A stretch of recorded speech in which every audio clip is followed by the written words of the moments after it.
Hello বন্ধুরা, আমি টিঙ্কু আবার একটা ছোট মিনি ব্লগ নিয়ে তোমাদের সামনে চলে আসলাম। আজকে আমি কেক করব, সেই কেকের রেসিপিটা শেয়ার করব। জানি সবাই কেক করতে জানো আর বাজারের থেকেও কিনে এনে খাওয়া যায়, কিন্তু আজকে আমি বাড়িতে ট্রাই করব। সেই জন্য আমার কি কি লাগবে সেগুলো আমি তোমাদের দেখিয়ে দিচ্ছি।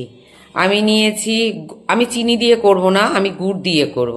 আমি গুড় নিয়েছি, অ্যাপ্রিকট নিয়েছি, মোরব্বা নিয়েছি, টুটি ফুটি নিয়েছি, এখানে ড্রাই ফ্রুটস আছে, তার মধ্যে কিশমিশ, কাজু বাদাম আছে, আমন্ড আছে, আখরোট আছে, ব্ল্যাক কাজু আছে, ভ্যানিলা এসেন্স নিয়েছি, বেকিং পাউডার নিয়েছি, বেকিং সোডা নিয়েছি, দুধ দেবো বলে পাউডার দুধ নিয়েছি, আর জ্যাগারিটাকে আমি গ্রেট করে পাউডার করে নিয়েছি, আর নিয়েছি নুন, নিয়েছি একটু নুন লাগবে, ময়দা নিয়েছি। তাহলে কিছুক্ষণ পরে আমি আবার আসি। বন্ধুরা, আমি আবার কিছু সময় পরে ফিরে আসলাম। এই যে আমি বলতে ভুলে গেছিলাম, টুটি ফুটির মধ্যে ময়দা মিশিয়ে নিয়েছি, একটু ময়দা মাখিয়ে নিয়েছি, কারণ টুটি ফুটিগুলো নাই তো একদম তলাতে পড়ে যাবে। অ্যাপ্রিকট আর মোরব্বার মধ্যেও নিয়েছি, জ্যাগারিটাকে পাউডার করে নিয়েছি।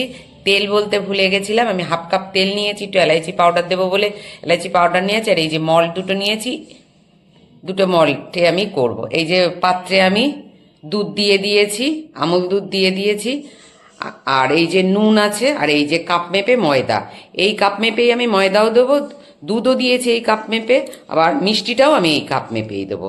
আমি কিন্তু ওভেনে করব না, আমার ওভেন আছে, আমি ওভেনে করব না, আমি করব গ্যাসের চুলাতে আমি করব। আচ্ছা, তাহলে আমি এক এক করে মিশিয়ে আসছি। এই যে দুধ দিয়েছি, এবার দুধের পরে আমি ময়দাটা দিয়ে দিলাম, এক এক করে আমি সব মিশিয়ে তারপরে আমি আবার তোমাদের সামনে আসছি। ময়দা দিয়েছি, গুঁড়ো দুধ, জ্যাগারি পাউডার দিয়েছি, একটু নুন দিয়েছি, একটু এক পিঞ্চ এলাইচি পাউডার দিয়েছি, দিয়ে এবার এটাকে আমি ভালো করে মিশিয়ে নেব।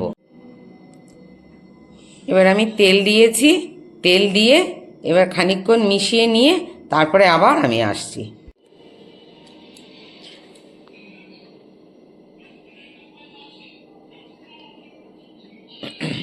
এই যে আমি দুধ দিয়ে এটাকে গুলে নিয়েছি, এবার এক এক করে আমি ড্রাই ফ্রুটস দেবো। ড্রাই ফ্রুটস দেওয়ার পর বেকিং পাউডার, বেকিং সোডা দিয়ে একটুখানি রেখেই আমি এটাকে বসিয়ে দেবো গ্যাসের চুলাতে। আমি সমস্ত কিছু ড্রাই ফ্রুট দিয়ে দিয়েছি, বেকিং পাউডার দিয়েছি, বেকিং সোডা দিয়েছি, সমস্ত কিছু ড্রাই ফ্রুট দিয়ে এবার এটাকে আমি আলতো হাতে মিলিয়ে নেব। আমার মল্টে কেকটা ঢালা হয়ে গেছে, এইবার আমি আস্তে আস্তে করে গ্যাসের ওভেনে বসিয়ে দেব। এই যে গ্যাসের ওভেনে আমি কড়া বসিয়ে দিয়েছি, পুরো স্টিম দিয়ে, পুরো এবার আস্তে করে কমিয়ে দিয়ে এবার আস্তে আস্তে করে আমি বসিয়ে দেব। 45 মিনিট লাগবে একটা বেক হতে। এই যে দেখো, এই যে হচ্ছে, এই যে বেক হচ্ছে।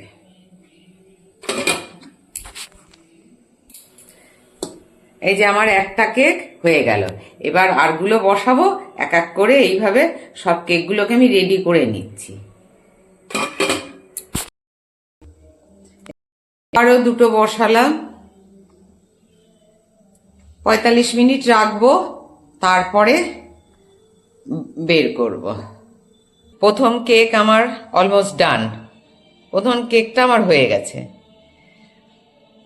এইভাবে আমি ড্রাই ফ্রুট দিয়ে ডেকোরেশন করছি, করে তারপরে আবার বেক করব। ফ্রুট কেক তো একটু বেশি করে ফ্রুট দিলে ভালো লাগবে। এইভাবে আমি করছি।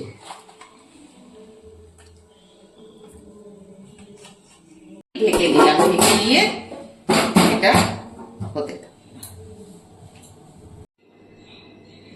আমার 3টে কেক হয়ে গেছে, পুরো 3টে কেক কমপ্লিট করে ফেললাম। কালকে 25শে ডিসেম্বর, কালকে কেক কাটবো। কিনে এনে করলে খাওয়া যায়, কিন্তু আমি বাড়িতে আগেও করেছি, এবারও করলাম, 3টে কেক করেছি। এবার এই কেকের রেসিপি যদি ভালো লাগে তাহলে আমাকে একটা লাইক করো, কমেন্ট করো, আর আমার চ্যানেলটাকে সাবস্ক্রাইব করে দিও। সাথে থেকো, পাশে থেকো। আবার নতুন একটা ভিডিও নিয়ে তোমাদের সামনে।